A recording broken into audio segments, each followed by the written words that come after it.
Okay, well, I got a question about quantum numbers. But first, I want to do a little bit on how we get there. So, talking about like Hund's rule and all that stuff. But typically, to start off, quantum numbers, they, there are four you're going to need to focus on, which is going to be your L, well, N first, which is your principal. Then your angular momentum, which is L, which is actually a lowercase l. And then you have your magnetic number, which is your M sub L, and then you have your spin. So when you think about this, it's going to be a positive integer, typically 1, 2, 3, 4, just depending upon the orbital energy level. L is going to be an integer from 0 to n minus 1. So just take that number and subtract 1 unless it's at the base. And this is dealing with the orbital shape. This is the orbital orientation. So it's either going to be a minus 1 to a plus 1, depending upon where you are. And then this is just asking about which electron. Is it the positive or the minus, which we say would be a plus 1/2 and a minus 1/2. Okay, so I think first we have to kind of understand like electron configuration and how to get there.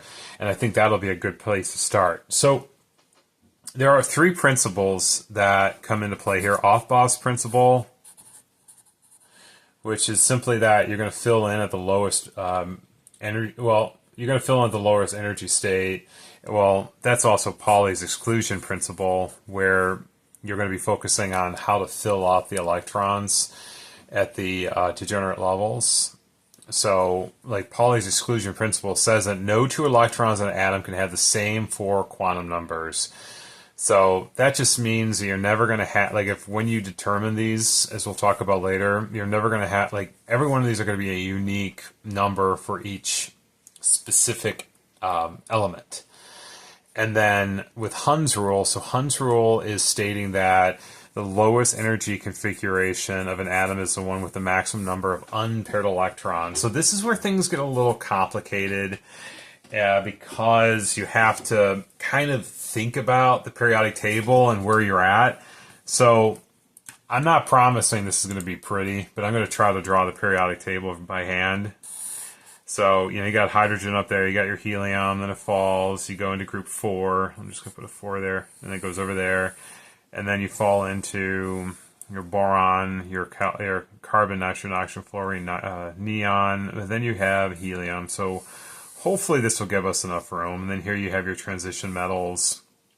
And we'll deal with that in a minute. So this is called this is period 4, period 3, period 2, and then 1. So this is hydrogen, this is helium, this is lithium, beryllium, and then below that, just for later, sodium, magnesium. And then we hop over here. We have your boron, your B, C, N, O, F. And then you go to your noble gas or neon. And then below that, you have aluminium, silicon, phosphorus, sulfur, chlorine. Ooh, it's getting kind of out of line. And then you go to your next noble gas, argon. And then down here, if memory recall, potassium, calcium, I think is Sc. So, and then titanium, rhenium, chromium, manganese, iron, cobalt, nickel, so on and so forth. I'm only going to go up to copper. There's also, can I fit it in zinc? I think next would be gallium, if I remember correctly. But anyways, so as we go down the periodic table, energy increases. But when we think about Aufbau's principle, this is also when we're looking at everything like here, these first two periods or groups are going to be s orbitals. Everything in here is going to be a d orbital. Everything in here is a p orbital, and then down here later you get to the f orbital when you get down that low in the higher energy, and then so it's going to increase as we go up from each period. Period. So 1s, 2s, and then you're going to pop into, let's draw the lines there. You're going to have your p's, so your 2px, 2py, 2p zeta, or z, whatever you want to call it. Then you get into 3, and then you got your 3p's. Then it gets into the d's where there's 5. And so, yeah, this is all plus energy. You're getting greater energy as you move up. And so you get that's just kind of something that you're going to get used to seeing after a while, like as you get used to looking at energy levels. But then now when we fill an electron into each one of these, you're going to do it one by one. So if you see a single electron, that's hydrogen. So even if you look on the periodic table and you grab the element you're interested in, say we know that oxygen is a 6. Well, that means it's got 6 electrons. It's the easiest way to remember the number of electrons is simply what is the periodic number? That's the number of electrons it has, generally speaking. So, anyways, so this is also known as IUPAC Group 16, but you may hear it called Core 6 because you remember that this is the 6th group over. But anyways, it's just helpful sometimes when you're filling the orbitals. But anyways, so here's the deal. Now, Hund's rule says you want to have energy in the lowest possible conformation using the maximum number of unpaired electrons. So as we go, we have hydrogen, we have helium, we break it down, now we've got, this is all 1s, 1s, 1s, 2s, lithium, and then beryllium is where you bring that in. Yay. And then you go across periodic table. Now you're into the 2p. So you have your X, your Y, and your Z. And so you're going to fill those up. So Hund's rule states that you're going to fill with the maximum number of unpaired electrons, right? So let's look at oxygen. So oxygen, we can remember that when we look at the periodic table, it's going to have 8 electrons because it's the 8th element on the periodic table. So we can represent that like this, and then we'll have to fill in the rest. Well, actually, that kind of gives it away. I'll just tell you. So we want to look at it like that, right? We want to fill it in as close as we can to its proper configuration. However, what we don't want to do is fill it in with empty electrons that are paired. So this is correct, but what wouldn't be correct, this is 1s, 2s, 2px, 2py, 2pz, would be to do, I'll do it in blue.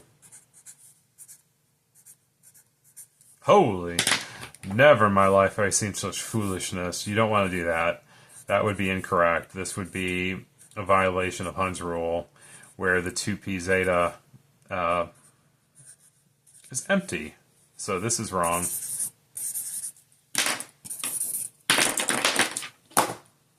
I was supposed to, oh wow, I was supposed to go flying. That didn't happen. I need like a more, there you go, aerodynamic pen. So, yeah. Hopefully that makes some sense. But things get more complicated. So as I mentioned, when we break down, let's go down to SC. So one way to also save, so you don't have to draw this out every time, is that we know this is helium. So you could say helium 2s2 2p4. Sorry, I'm running out of room. So that will save you having to draw out the 1s. But when we get lower and lower, it gets a lot easier. So let's say we're looking at strontium, which is the 21st element. So we can say argon, which is 18. So we know we're going to be dealing with 3 different electrons because it's going to be 21 minus 18. Make sure you guys can see. Yeah, sometimes I get off. I'm really doing a stupid rig here. This camera is sitting on top of a bug zapper because I haven't figured out yet a good way to do this, but I'll get better. So we have 3 electrons to play around with. And we're looking at the periodic table. We're in period 4, so we're going to be starting at the 4s orbital. So at the 4s orbital, we can say we have argon, and we'll see how we're going to fill this in. We'll put an X, and then we go down to 3D, which is going to be the next lowest energy level, and we'll put an X. Now, something about that, and I'm really bad at drawing this, so I'll do the best I can. I'll do it as big as I can. There's a technique to remember how you're going, like how to remember the energy states. So you go down to 2s to 2p to 3s to 3p. I'm sorry. Well, it doesn't matter. You don't need to put numbers up there. That's just making life worse for everybody involved. And then 3d, 4s, 4p, 4d, 4f, 5s, 5p, 5d, 5f, 6s, 6p, 6d, 7s, 7p, and then you have 8s because of the way the periodic table is put out. And then what you do is you snake it like through the hole, and then this will give you your energy levels. And I know this may not make a lot of sense, but effectively what you're doing is you have, like, I'll draw bigger down here.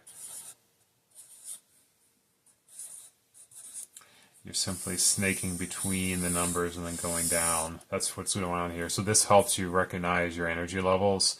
So here we see that 4s, and then you see 3d.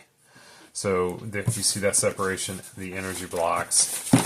And what's going to happen is we now need to make the decision, well, where is that one electron going to go? Because we've got 3. Are we going to fill the s orbital? Or are we going to give 1 to each? So i.e., is it choice 1, which would be argon? We have 4s2. Make sure I'm still on the camera. 3d1. Or is it choice 2, which is argon? 4s0, and just fill up the 3d orbital with the 3 electrons. Well, the right one would be this one, because you have your 4s orbital that has a filled bunch, and then you have your 5 for 3d, you'd have a single, compared to this, which would be single and then 2 signals. And so this is just, remember, you're filling out based on the energy level. However, as I mentioned, it can get complicated. Sometimes the s orbital will donate an electron to a different energy state depending upon the electron configuration. So this is going to start, for the most part, when you're dealing with the d orbital. So we just did scronium, which is the 21st, and we know that the orientation for that was 4s2, 3d1. But now what if, knowing that the s, we have a single s orbital and then 5 for d, what if we had a couple extra electrons, we had 6 electrons to mess around with? So that would mean, we know 18 plus 6 is 24. 24 is chrome. So chrome is an interesting one. Are we going to do, is it better to do this as 1 or 2? Is it better to do a full orbital for 4s and then having for unpaired? Or is it better, and this is a 3d orbital,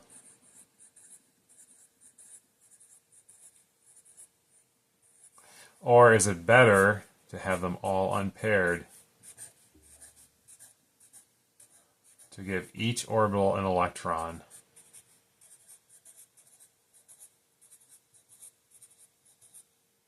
Well, Hund's rule prefers that one. You want to give every one of them an unpaired electron. So what you would think, when you look at chromium, you think it's going to be argon